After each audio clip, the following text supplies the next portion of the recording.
Em 1884, uma mulher salvou 400 crianças de uma epidemia que matava mais rápido que a fome.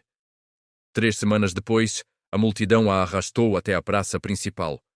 E ali, diante das mesmas mães que haviam implorado por sua ajuda, executaram-na em praça pública. Seu crime? Ter desafiado Deus. Esta é a história que os registros médicos brasileiros tentaram apagar por 142 anos.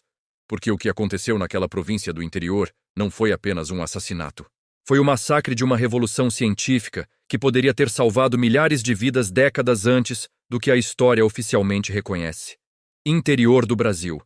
Província de São Paulo, 1884.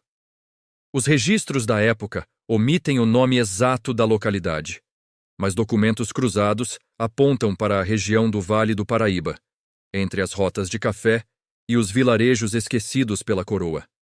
A produção de vacinas contra a varíola finalmente havia alcançado escala comercial naquele ano, mas poucos sabiam disso. A doença continuava sendo uma sentença de morte especialmente para crianças, com febres que consumiam corpos em menos de 5 dias. Naquele vilarejo de pouco mais de 3.000 habitantes, cercado por plantações de café e pela ignorância do século XIX, vivia uma mulher que a história registrou apenas como a curandeira do vale. Filha de um boticário português, ela aprendera com o pai sobre ervas, sangrias e os segredos das enfermidades que devastavam o interior brasileiro. Mas havia algo diferente nela. Algo que os vizinhos sussurravam nas missas dominicais. Ela possuía livros em língua estrangeira. E pior ainda, passava noites inteiras lendo à luz de velas, estudando tratados médicos que seu pai trouxera da Europa. No inverno de 1884, a varíola chegou ao vilarejo escondida nos panos de um comerciante ambulante. Em 2 semanas, 17 crianças já haviam morrido. Suas peles cobertas de pústulas, os gritos de dor ecoando pelas casas de pau a pique, enquanto padres rezavam ladainhas que não salvavam ninguém. A curandeira sabia que tinha em mãos algo que poderia mudar tudo. Nos tratados médicos, herdados do pai, havia lido sobre o trabalho de Edward Jenner, o médico britânico que em 1796 desenvolvera a primeira vacina. Ela conhecia o método. A variolação. Usar o próprio vírus enfraquecido da varíola bovina para criar imunidade nos humanos. Durante semanas, ela percorreu fazendas vizinhas em busca de vacas infectadas com a varíola bovina, uma versão mais branda da doença. Encontrou o que procurava numa propriedade a 3 léguas de distância. Com uma lanceta esterilizada no fogo, coletou o material das feridas dos animais. Preparou seu próprio cultivo, seguindo cada instrução dos manuais como se fossem escrituras sagradas. Mas ninguém esperava o que ela faria a seguir. A primeira criança vacinada foi a filha do ferreiro, uma menina de 6 anos, já com febre alta. A curandeira aplicou o material com precisão cirúrgica, fazendo pequenas incisões no braço da criança. Explicou à mãe que haveria febre nos próximos dias, mas que a menina sobreviveria, e ela sobreviveu. Em 1 semana, quando todas as outras crianças infectadas da mesma época já haviam sido enterradas no pequeno cemitério da igreja, a filha do ferreiro brincava novamente nas ruas de terra batida. A notícia se espalhou. Porém, os registros médicos da província revelavam algo mais sinistro. O padre local, homem de influência e temor de Deus, começou uma campanha contra aquilo que chamava de bruxaria científica. Em seus sermões dominicais, pregava que a varíola era castigo divino pelos pecados da comunidade e que aquela mulher estava interferindo na vontade do Criador. Mas as mães desesperadas não ouviam sermões. Elas viam seus filhos morrerem.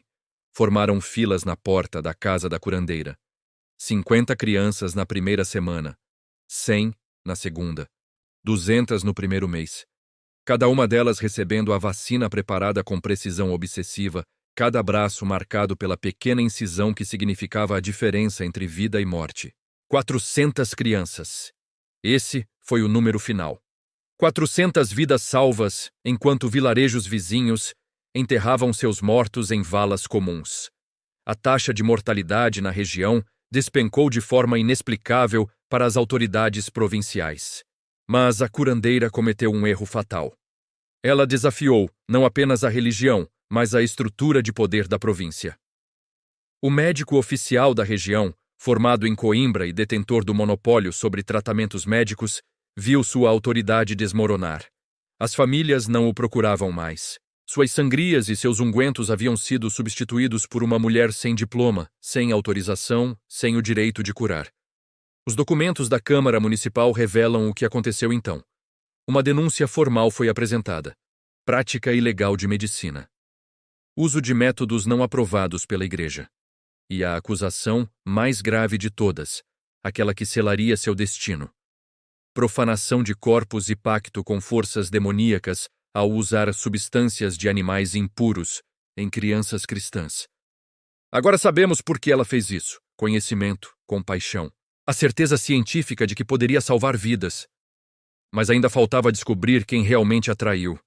E a resposta é mais perturbadora do que qualquer documento oficial registra. Foram as próprias mães. As mesmas mulheres cujos filhos ela salvara. Sob pressão do padre e do médico oficial, sob ameaças de excomunhão e de perderem suas terras, elas assinaram uma petição. Exigiram que a curandeira fosse julgada por bruxaria. O julgamento durou 3 dias. Não houve defesa. Não houve júri imparcial. Apenas o padre lendo passagens bíblicas sobre feitiçaria, o médico oficial apresentando evidências científicas de que a variolação era uma prática bárbara e perigosa, e as testemunhas de acusação, uma após outra, negando que seus filhos tivessem sido salvos. Disseram que a cura fora milagre divino. Disseram que a curandeira nada fizera além de pronunciar palavras estranhas em língua estrangeira. Disseram o que precisavam dizer para proteger suas famílias da ira da Igreja e das autoridades. A sentença foi lida numa quinta-feira de setembro de 1884. Execução por enforcamento, na praça principal. Como exemplo para todos que ousassem desafiar a ordem estabelecida. No dia marcado, enquanto a corda era preparada, ela não gritou, não implorou. Apenas olhou para a multidão e disse uma única frase que os registros criminais preservaram. Quando seus netos morrerem das mesmas doenças, lembrem-se de que eu sabia como salvá-los. O corpo ficou exposto por 3 dias. Ninguém ousou retirá-lo. Ninguém ousou enterrá-la em solo sagrado. Foi jogada numa cova anônima, nos limites do vilarejo. 20 anos depois, em 1904, a revolta da vacina explodiria no Rio de Janeiro, quando o governo tentou tornar obrigatória a vacinação contra a varíola. 30 mortos. 945 presos. Tudo porque o conhecimento científico chegou tarde demais, imposto à força, sem a educação necessária. Mas naquele vilarejo do interior, o conhecimento chegara cedo demais. Nas mãos de uma mulher sem poder, sem título, sem a proteção que os homens da ciência oficial possuíam. Hoje o vilarejo não existe mais. Foi incorporado a uma cidade maior no início do século XX. Não há placas, não há monumentos. Os registros da Câmara Municipal foram perdidos num incêndio conveniente em 1923. Mas nas noites de inverno, quando a neblina desce sobre a região, moradores antigos juram ouvir o choro de crianças e dizem que, se você procurar bem no antigo cemitério desativado, encontrará 400 cruzes pequenas. 400 crianças que sobreviveram tempo suficiente para crescer, casar, ter filhos. 400 histórias que não deveriam existir. A ciência venceu. Mas a curandeira do vale pagou o preço da vitória que nunca veria reconhecida. Quantas outras mulheres a história apagou? Quantos outros conhecimentos foram queimados, enforcados, enterrados em covas anônimas porque desafiaram o poder estabelecido? A Câmara Silenciosa investiga essas verdades toda semana. Verdades que os livros escolares nunca contaram. Verdades perigosas demais para serem esquecidas. Se você tem coragem de conhecê-las, sabe o que fazer.